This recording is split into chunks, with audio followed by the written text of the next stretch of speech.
Hello everybody and welcome to this video where I'm going to analyse the poem Kamikaze by Beatrice Garland. I've been very blessed to be in communication with the poet herself, so a few details I'm going to share have come directly from Beatrice Garland herself. Let's start by looking at the poet then. Beatrice Garland was born in 1938 in Oxford. After completing a degree in English literature, Garland worked in the NHS, still does work in the NHS, as a clinician and teacher. In 2001, she won the National Poetry Prize, and Kamikaze comes from the collection of Fireworks, a 2013 collection of poetry that focuses on life and death in the natural world. Now, Garland said that she has a particular interest in what can motivate young men, and these days young women too, to give up their own lives in the service of a higher cause.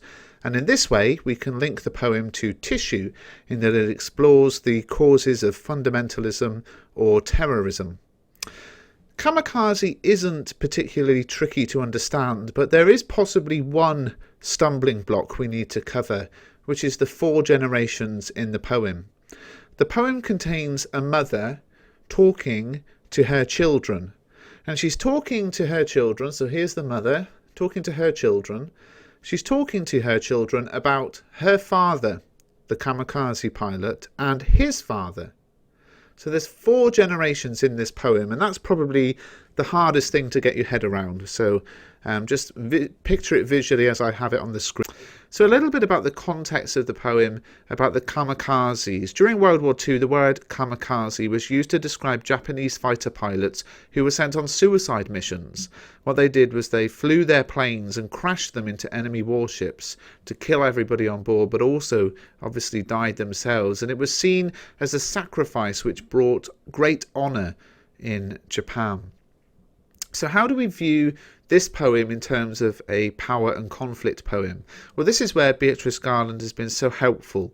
And one of the things that she said is that the conflict is personal as well as national. Now, let me say that again. So she said the conflict is personal as well as national. And that's how I'm going to tackle this poem as a conflict poem, looking at how the national conflict of war causes inner conflict, the pull between 2 different impulses.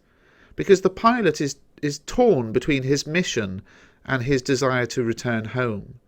And Garland explained just recently, today in fact, to me, that his choice was not futile. This is a quotation. His choice was not futile. I think it was honourable, and I think he knew that, in spite of how painful it was, Japanese society did not agree. End quotation.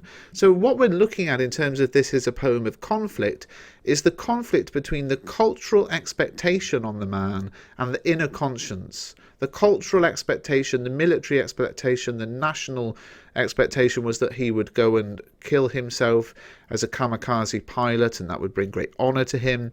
The inner conscience, which we'll explore in this poem, was that he wanted to return home. He didn't want to do that. And the conflict is the pull between the 2, the cultural expectation on the one hand and the inner conscience on the other. Now, with this in mind, there's some valuable comparison to be made between Kamikaze and Exposure. In both poems, an active military man questions what he's doing, thinking back to life at home and the comforts of family. But in Exposure, we have kind fires and sun smiles motivating Owen to fight. The opposite happens in Kamikaze. In Garland's poem, thoughts of the beauty of nature and memories of home cause him to turn around and return.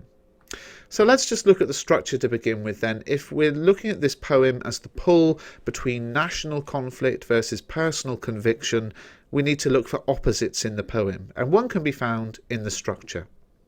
On the one hand, the poem has a very tight structure.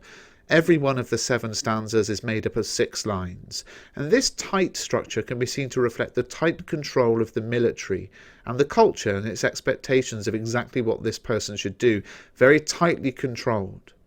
But to contrast this tight control, the poem is written in both free verse and contains numerous examples of enjambment. So free verse, as you know by now, is poetry that does not rhyme or contain a regular rhythm. Enjambment is where sentences flow onto separate lines and even stanzas, and we see both in Kamikaze. For example, between the final two stanzas, the enjambment covers not just two lines, but two whole stanzas, as you can see on screen. Similar to My Last Duchess, a poem which talks about power and control, yet loses that control and order through the sprawling use of enjambment. So what's the point? The free verse and enjambment lack the tight control, contradict the tight control that we see in the length of the stanzas. And this freedom of expression reflects the freedom the poet wants to have, the conflict between his personal thoughts and his sense of national duty are reflected in the conflict and the contrast between structural points. What about language? One of the most obvious points the poem uses is a lot of natural imagery. A lot of the poems use this, don't they? And we see perhaps the nicest example in a green-blue translucent sea, a beautiful image of nature. Similarly, we have the dark shoals of fishes flashing silver as their bellies swivel towards the sun. Another very positive image, made all the more so because of the poet's use of sibilants, the repetition of the s and the sh and the f sounds, which create hissing sounds. The dark shoals of fishes flashing silver as their bellies swivel towards the sun. So the sibilance here creates a sense of energy and smooth movement, reflecting the natural wonder of the fish. But the question is why? What does Beatrice Garland spend a lot of time describing the beauty of nature for? And one of the communications the poet had with me was she said this. So the beauty of nature shows us, and this is a quote, why he should not want to deprive himself and hundreds of other young men on the ship he was supposed to have annihilated of that intense pleasure, end quotation. So in other words, through looking at and reflecting on the beauty of nature, the pilot thinks this is amazing. Experiencing nature in all its beauty is something that is so great a part of life, and I shouldn't deprive hundreds of other people of that through completing this mission. A number of poems in the Power and Conflict cluster focus on the power of nature. We see this in Ozymandias, Tissue, the boat stealing episode from the Prelude. In all of these poems, there's a sense that mankind thinks of itself as being powerful, but nature proves itself to have the true power. And we see glimpses of this in Kamikaze, particularly in the description of the tuna. A tuna, the dark prince, muscular, dangerous. Now, considering this is a poem about a kamikaze pilot, isn't it interesting that the most powerful character in the poem is the tuna fish? The metaphor dark prince, coupled with the adjectives muscular and dangerous, create a threatening, intense, powerful image, and the poem's first full stop appears after this line, which signals its importance. We need to stop and think about it. The punctuation tells us to do this. So what's it all about? Well, despite the best efforts of the pilot, it's the tuna fish that is truly powerful in this poem. The natural imagery, as in Ozymandias or the mountain in the boat stealing episode, is truly powerful. Perhaps the poet is suggesting that true power belongs to nature. Man's efforts are futile. Maybe it's this realization that causes the pilot to turn around and return home. There's much more to the world than he perceives. And taking this even further, we can say that the message of this moment is the realization of how minute and unimportant human life is when contrasted with the vast array of nature. There's a lot of ambiguity in the poem as well.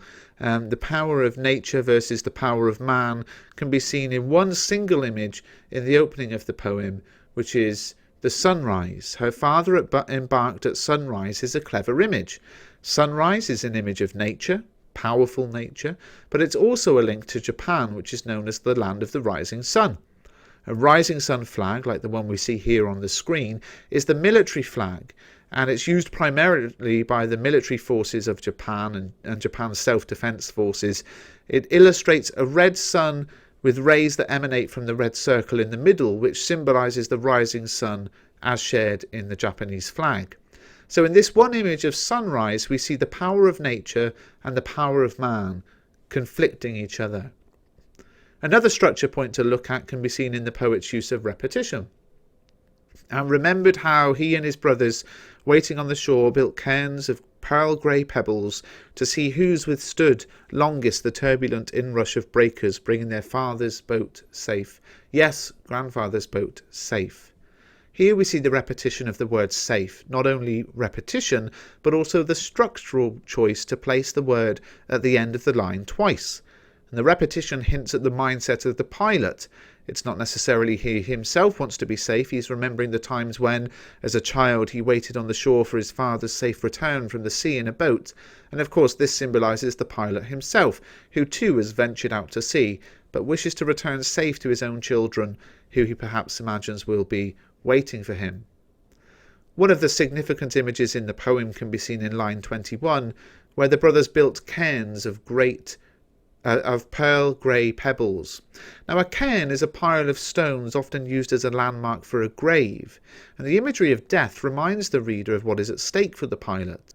Similarly, the movement of the fish is described as arcing in swathes like a huge flag, and here's another simile which shows the pilot's mindset. He's thinking of flags, such as the rising sun flag that we've already explored. The pilot seems almost brainwashed to see everything through the lens of national service and the pride associated with it. And these references reduce as the poem progresses, signifying the way in which the pilot is becoming more and more convinced that he should turn back. Let's have a little think about the type of narrator that is used. Different types of narrator. Begins with her father embarked at sunrise, but halfway there she thought. Now, here the narrator is talking about herself in the third person, her, she, showing the distance there is relationally between her and her father. It's like she doesn't want to associate closely with him, which perhaps reflects the shame he brought onto the family when he returned home from his Kamikaze mission. However, the poem switches from third person to first person direct speech in the penultimate verse, where we have, and though he came back, my mother never spoke to him again. Now, italics shows where the poem jumps into the first person direct speech. My mother shows how the speaker is the pilot's daughter. So the shift from third to first person could show the conflict the speaker in the poem herself feels. She possibly feels ashamed of how she distanced herself from her father when he returned. And now let's consider the ending. He must have wondered which had been the better way to die. This is a very tragic ending to the poem. The personal conflict versus the national conflict, the inner conscience versus the cultural expectation. He's made this choice, and the pilot then finds himself metaphorically dead anyway. And he ponders whether a literal death as a kamikaze might have been better than the emotional death he's experienced since his return. It's as if he truly is dead. He's treated like a ghost, and this is a tragic ending because it shows that the pilot's choice to return was futile. In some ways, his decision to return home was a kamikaze mission in itself. It ended the pilot's life as he knew it. Well, guys, I hope you enjoyed this video. Please do subscribe to the channel if you haven't done so already.